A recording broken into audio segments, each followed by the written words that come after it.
Flying monkeys are a real pain in the rear, if you know what I'm talking about. If you've experienced life with a narcissist and you have dealt with the constant cycle of love bomb, devalue, discard, etc., etc., etc., then you know that flying monkeys make it even harder than it would be already to deal with a narcissist. So today I have something kind of special for you. As you may or may not know, I, over the past few weeks, have interviewed a couple of other YouTubers, Dana Morningstar and Richard Grannon. So today I'm going to share with you both their thoughts and my thoughts on this topic so that we can really get a well-rounded understanding of what we're dealing with and maybe do a little better next time. So let's get started.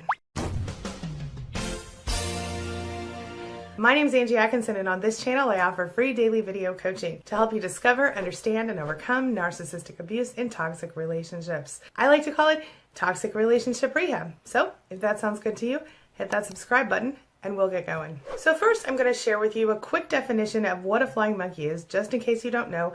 And yes, you may have seen this before. Take a look. So what's a flying monkey? Well, it might be a funny comparison, calling them flying monkeys, but the reality of it is anything but funny. Here's a quick and dirty definition of a narcissist flying monkey. It's a person who does a narcissist's bidding for them. Sometimes these flying monkeys are totally unaware of their role in the narcissist's puppet show. You know, the stage they set for their gaslighting and manipulation and preferred state of drama. Other times they're totally in on it with the narcissist. Often, flying monkeys will come in the form of well-meaning friends and loved ones. They show up trying to gently convince you to go along with what the narcissist wants. And it's generally a direct result of their own manipulation by the narcissist.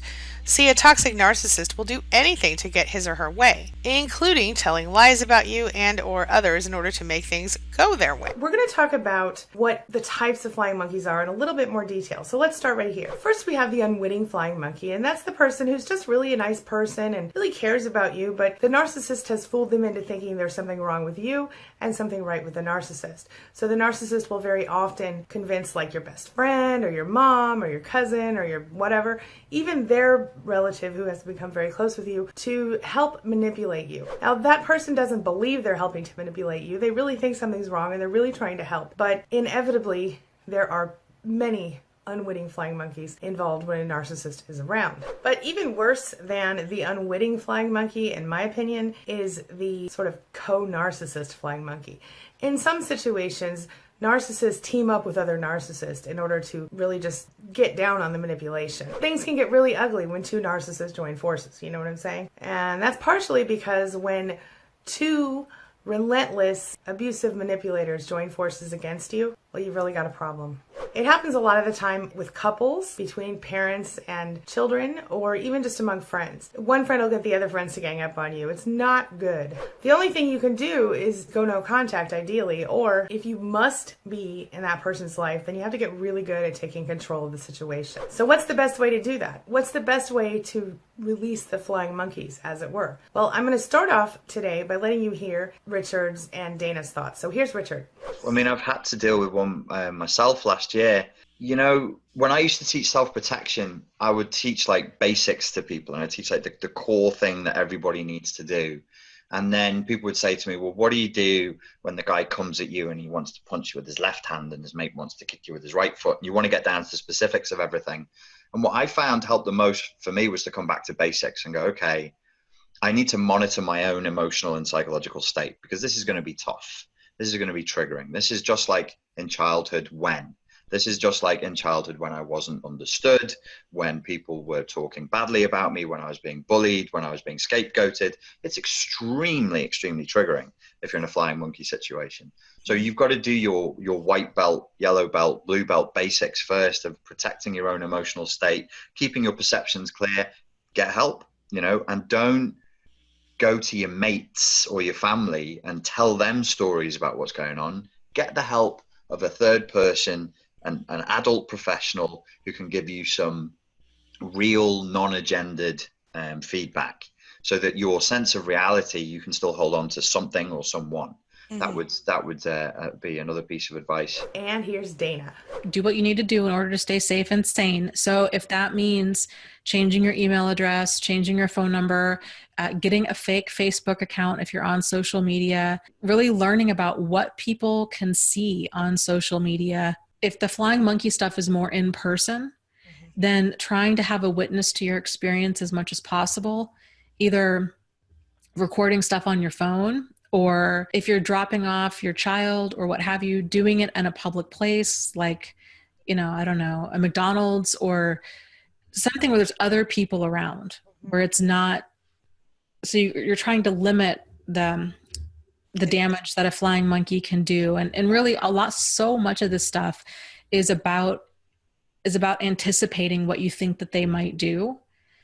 So you can, like you were saying, you can be, instead of being reactive, you can be responsive. Should you try to convince a flying monkey of the truth? Should you try to convince a flying monkey that you're right? Or should you just keep quiet in order to save your sanity a little bit? Well, that depends on the person. But in so many cases, it's almost pointless to try to convince a flying monkey of the truth, the fact that maybe you're actually right, or maybe you're not crazy, or even to try to convince them of the narcissist's true intention. And there are a few different reasons for that. One of them being that the narcissist probably already told them that you would say whatever you're going to say because they're such manipulators. The other part is, if you are dealing with a co-narcissist situation, well, we know how effective it is to try to communicate with a narcissist, right? In most cases, what a flying monkey does is tries to give you advice or direct you or manipulate you into doing something. So in many cases, the best option is to just go, okay, sure enough, and then move on. Do what's best for you, because the flying monkey is not going to accept whatever you say because the narcissist has already twisted their perception if they're a nice person in real life, or because they're also a narcissist. Either way, it's not usually beneficial to try to convince them. My rule is, if it's someone who I believe is on my side, I will explain one time exactly what I think. And if that doesn't kind of get through their head, or they don't ask me meaningful questions, I stop. I don't waste my breath. Of course, the other side of this coin is that often narcissists will try to use you as a flying monkey. And I've done an entire video about that before. I'll link to it for you here. But even though you may have been used as a flying monkey in the past, now that you have started to recover from narcissistic abuse, chances are you won't allow yourself to be used as one again. If you're worried about that, make sure you take a look at the links in the cards above and in the description below, because I'm going to share with you more links on ways to deal with manipulators and flying monkeys. This brings me to the question of the day. And the question of the day is, have you dealt with a flying monkey before, and how did you handle it? Do you know flying monkeys? And were your flying monkeys the toxic narcissist type, the co-narcissist type, or were your flying monkeys more like the well-meaning friends type? Share your thoughts, your ideas, and your experiences in the comment section below, and let's talk about this. All right, that's all I've got for you right now. As always, thank you so much for being a part of my day and a part of my life, and hey, thanks for letting me be a part of yours. It really does mean a lot to me. Please don't forget to hit that subscribe button and check out Richard's and Dana's channels, which you'll see on the end screen. See you soon. It's my mission to teach others what I know to be true. You really can create the life you want. Take care of your body, take care of your soul, nurture the real you, and introduce him or her to the world. Be comfortable in your own skin and in your place in this world. Take your spot, take it now, and the universe will take its cue from you. You feel me? If so, subscribe to my channel. Let's get it done together.